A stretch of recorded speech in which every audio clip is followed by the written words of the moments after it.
Hello, this is the Dapper Man, and this is going to be my review for not Hansel and Gretel, but Gretel and Hansel, which is directed by Alice Perkins. Now, if you don't know who Alice Perkins is, he is the son of Anthony Perkins. Anthony Perkins is the star of the original Alfred Hitchcock Psycho as Norman Bates. And it's very interesting to see that he's taking on his father's legacy into this horror type of genre. And how to say, it's great to see this type of stuff happening in Hollywood. In this latest adaptation of the Brothers Grimm fable comes this nightmarish theme that doesn't seem to let go. It always seems to grab your attention, and it does have great attention to detail.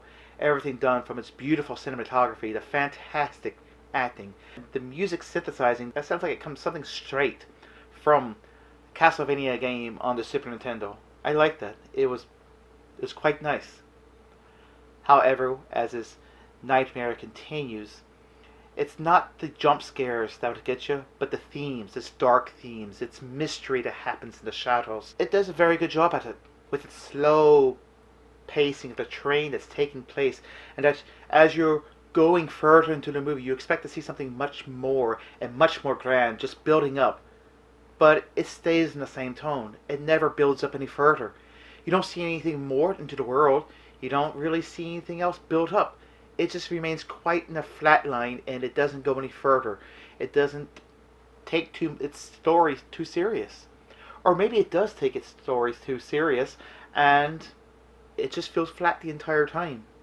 Leaving on that flat line without any satisfying conclusion, you just become a bit more frustrated the more you think about the ending of it. And the ending is probably one of the most unsatisfying endings I've ever seen in a film. When I was there at the theater, I looked around and I seen people's hands just throw up in the air like, what was that? What was the point? It just led to nothing. It was just like, oh. It felt just as flat in the end as it did in the beginning. And that's not very good. And it really is quite sad because you expect to see much more because there is potential made in this film. There was great everything. Everything had it for the movie to be a true terror nightmare that would just make you fear and just have this unsettling feeling as you walked away. But instead, you just felt very empty. And it's about as empty as Gretel and Hansel felt when they first entered the witches' houses. So this movie is very average. It shouldn't feel this empty. It shouldn't feel this void. Now, there's things in this movie that I have to address.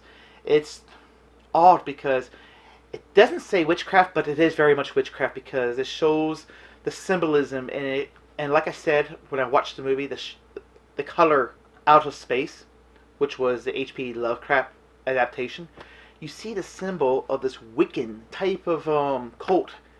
And everywhere you turn around, or at least when the camera pans on it, you see this triangular shape.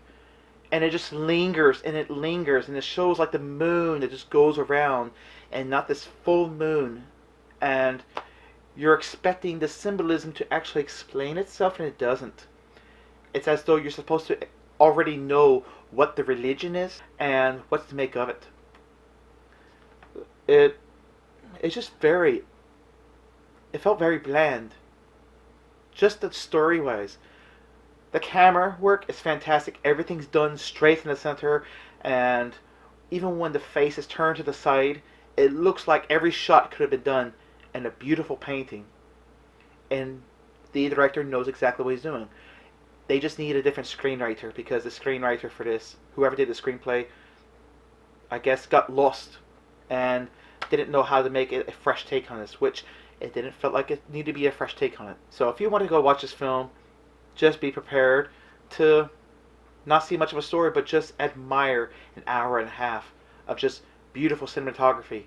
But then again, you could watch that on a BBC program for nature, or Planet Earth, or, watch some other director make a movie with at least a story that you want to invest in and care about.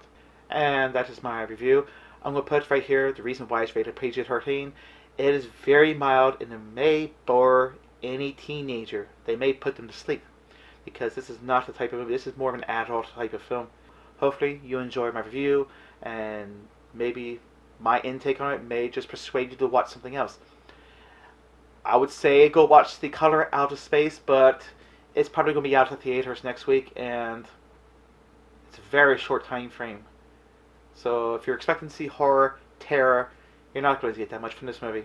That's it. So I'd appreciate it if you could subscribe to my channel, like, share, comment. I'm great. I think that's my favorite part now. I think I really enjoy people commenting because I just enjoy this conversation that I get to have back and forth. Even though I may not know you personally, I very much enjoy having this conversation with you about movies that have been watched and give me a recommendation. I will do my best to actually watch that movie, as I have with my friend Tim, the review will be up tomorrow for that. Until then, have a lovely day, and I will see you around. So until then, take care. Cheers.